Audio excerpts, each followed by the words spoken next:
Phaedra, now that your man is out of jail, what you gonna do, sis? Y'all already know what time it is. I got the black V-neck on.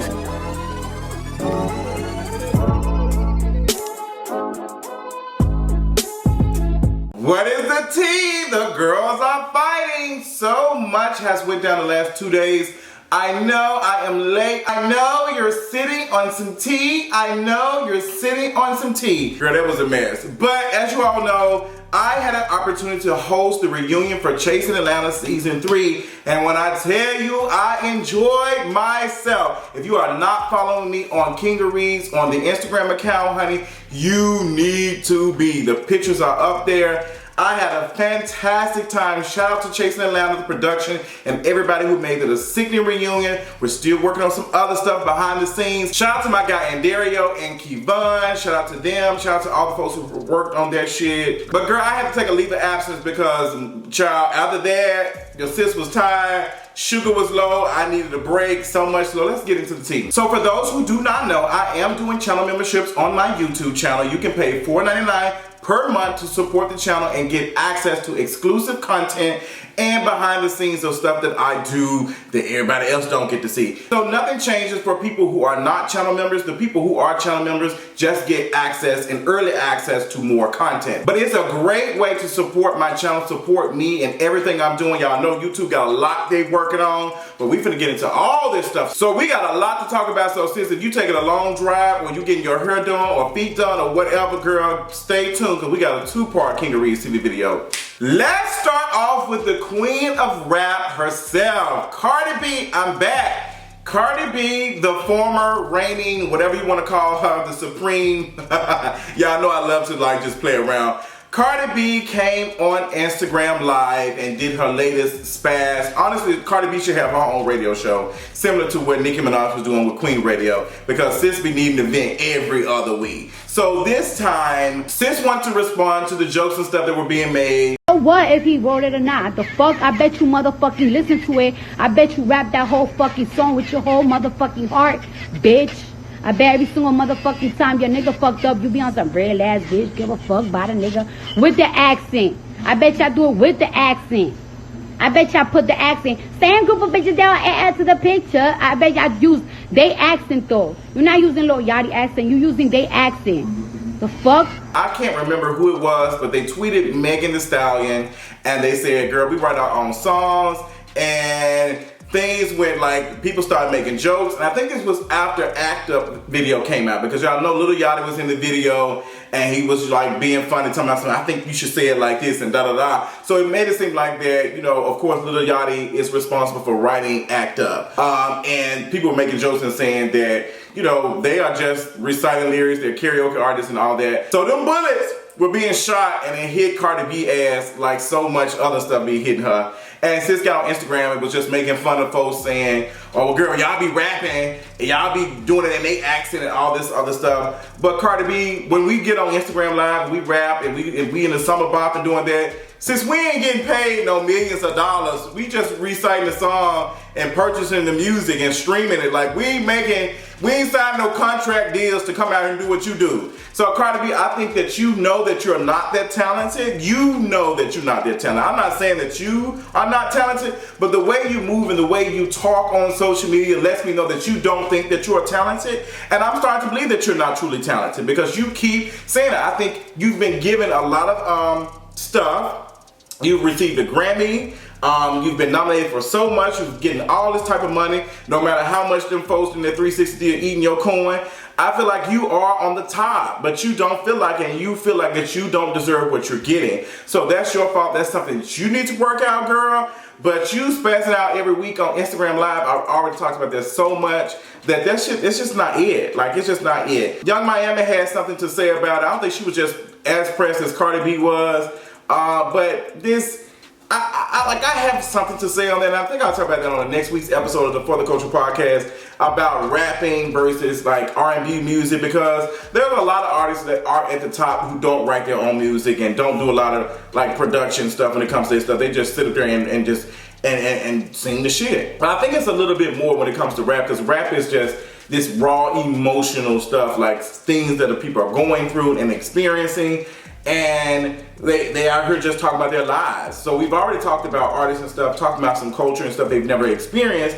So I think it is nothing wrong for critiquing artists, rappers, for not writing none of their own music and always having someone write their stuff. But I mean, Cardi B does, when she does perform it, I feel it. I think I would go to a Cardi B concert before I go to any other body concerts because I feel like I'm gonna have fun.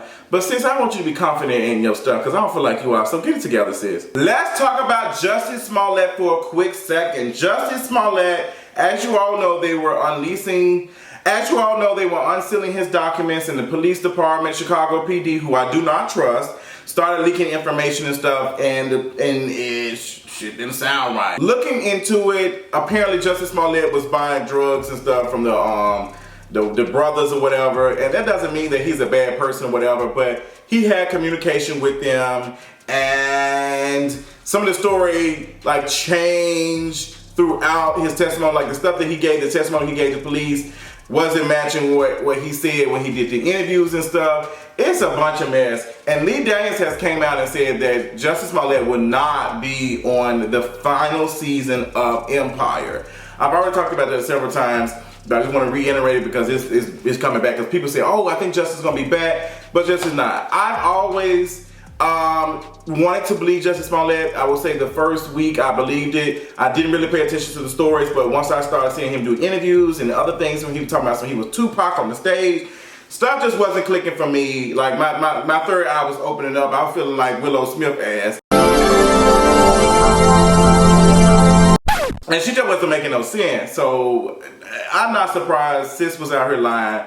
I mean, it is what it is. Do I think he should go to jail? No. I don't even think he needs to go to jail. I think, honestly, how he's going to be kicked out of the industry is enough. Now, B. Scott did release some tea and said that Jussie Smollett was apparently, allegedly married to Patrick Ian Poe, the creator of The Skinny, also responsible for creating Noah's Ark. Now, apparently they said that Jussie Smollett and him were married at one point. That's what B. Scott is saying on the site. So they're saying that the marriage was annulled and, they've been trying to keep it. But girl, you look that shit up online, you can find some certificates and all that other stuff. So girl, I haven't done much like research and trying to see how old Patrick Ian Poe was and how old was Jussie Smollett at the time. But girl, this is some juicy ass tea. It's too much for me. Speaking of juicy tea, well, lack of tea, Ciara went to step her ass on the Red Table Talk. And sis, I felt like I was at Sunday school. Like, I love Ciara, but sis is giving me picture perfect life, and it's just so like boring and tiring. She talked about Future for a little minute. She said she had to get out of that relationship. It was toxic. We already know that. She talked about being married, how her life is so beautiful, happy for her. Willow Smith, let me talk to you for a quick second, sis. Willow Smith be talking about and responding and making facial expressions about stuff like she didn't live his life. And a lot of us have questions because Willow, we don't see you, you ain't really offering anything. And I'm really trying to, at this point, understand why is Willow Smith even on Red Table Talk, because she'll do like, yes, right, like, sis, what did you offer to the Red Table Talk? Like, no, girl. And they've been dragging Willow Smith ass on Twitter. They've been letting her get away with this shit for a minute. But now it's been brought to light. So Willow, girl, we gonna need you to have some life experiences, and you gonna be sitting down at Red Table Talk, girl, because you need to be at the Pink Table Talk with a little tight toys or something, because sis, they out here talking about being married, divorced, and relationships. Willow Smith, we don't know shit about your ass. You probably got a white woman or a white man somewhere. I wouldn't be surprised if Willow was in a relationship with a white man or a white woman, or a white non-binary individual. But we love Willow Smith and the Smiths nonetheless. I have not had a chance to go see Aladdin. Probably won't go see it. I will be going to see Ma sometime this week. If you want me to review it, please let me know in the comments, honey. I did get a chance to see When They See Us. I will be doing a video on that, so be staying tuned for that later. But let's talk about other stuff that was trending on social media. It's above me now. That, but you called me a fucking nigger. I need to stay here. My mother died. I understand that, but you called me a fucking nigger. No, I'm sorry. You weren't sorry when you said it on the phone. Listen, there was No, people screaming but at home. at the end of the day, I and need the to climate that we live in today's society, I was sorry. I understand that, but it's above me now. So a video earlier this week, I think this weekend, of this black queer man was having some type of like altercation.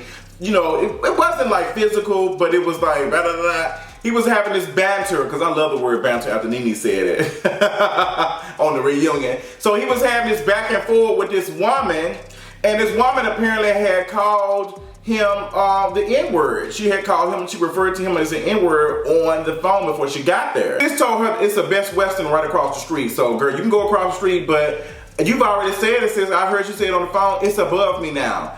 I thought it was funny. I love that type of energy because I know I've had to stop some folks in their track after they have said something. I never forget I was working at Bar Louie in Memphis, and this woman had called me the F word. Well, she called me a faggot. I don't know in what context she said it. They had paid me extra money to get them seated faster. So we did that. Me and the host worked together and got them seated. Then they got sad. And sis had called me a faggot, like right there. And I said, oh, okay. So I went and got management and got them the hell up out of there. So sis, no man, you ain't finna do this. So this woman had called me in where she said, I apologize. White women, y'all something else. I apologize, so it should be over with. No ma'am, that's not how it works. You're not going to apologize and thinking that everything is okay, because sis, you're probably saying that because you need to get your way. Sis cut her off. She had to take her ass to the Best Western, and that's that on that. Now, girl, the girl started digging up tweets on homeboy, because you know he posted the tweets. He was trying to make shirts and stuff. It's above me now shirts he tried to make them.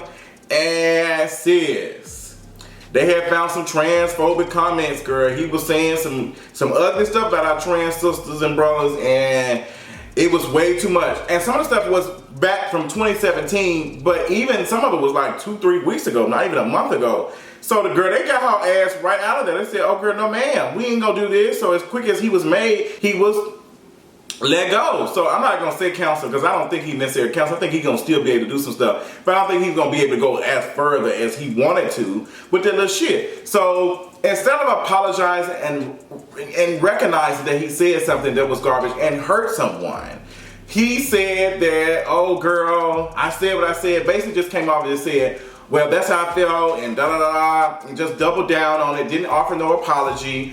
And people saying, well, this is what I'm talking about. Y'all fake counseling folk, y'all upset, y'all digging up stuff, da-da-da. People have every right to dig up everything.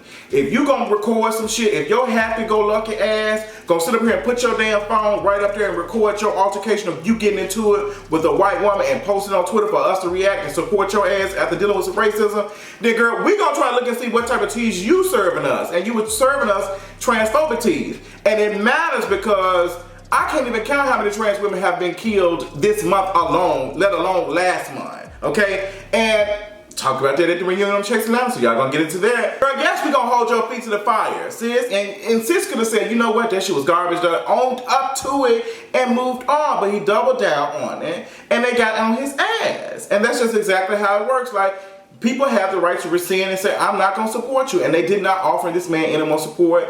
And every time somebody posted their picture, their shirt, they said, oh girl, we don't support transphobic people. And that's just that on period. I mean, he could have been doing interviews and press and all other stuff. But sis out here, she could have quickly understood that shit was garbage. I'm pretty sure I have some problematic tweets and stuff up too. But girl, I'm not gonna ever be like, oh girl, I'm gonna understand, like, sis, that shit was garbage. I've had to talk about some things I've said before and will continuously talk about every time somebody rightfully calls my ass out. But I'm never going to double down on the things that I have done to hurt other folks, especially if it was garbage. So I know y'all want me to talk about Chase Atlanta reunion. Let me just give y'all a little bit of the details.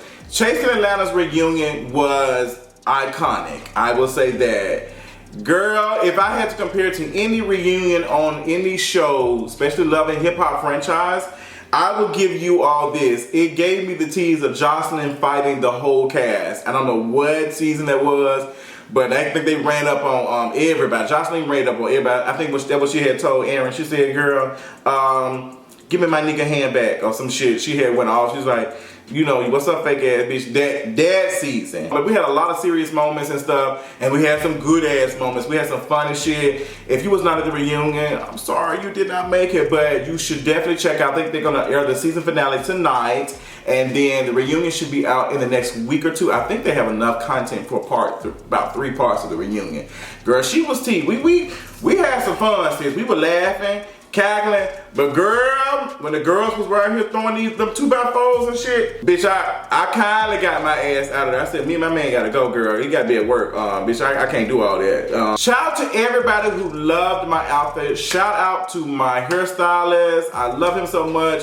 Jamal Manny Cuts, y'all follow him on Instagram. He did a good job of styling my wig. Shout out to my guy, San Bernitas, if I'm saying his name right. But you can follow him on Instagram. I posted a picture up with his stuff. He the one who styled me for the reunion. He the one that gave me the confidence to be able to have the chest, the titties, the stomach out, all of that. Yes, there's probably parts of the reunion where my stomach was probably showing because that blood was, she about to pop out, sis. But I thought to myself, if this was a person who had visible abs or anything, it would be no issue with the stomach showing and all that. So why do I feel like I have to cover up my fatness to make people feel comfortable? I'm not doing that shit no more. I am starting to be able to feel more comfortable with my weight and how I am and fatness period and understanding fat politic and all that. So shout out to my good friend Deshaun Harrison, who has been on For the Culture Podcast, as well as the executive producer of In the Middle. We're working on some stuff with In the Middle as well. So girl, yeah, so make sure you are loving up on me for the reunion when the episode comes out, because I'm pretty sure the girls gonna have something to say, but since we had a good ass time, shit went great. So shout out to Chasing Atlanta Production for allowing me to be a part of that. It made me feel good to be able to do something that I've been wanting to do, something like that. So my first time, sickening, bitch. So girl, like I told y'all, honey, this video is gonna be long and we got 2 parts, so you need to go over and check out part 2 of this video and get into the tea.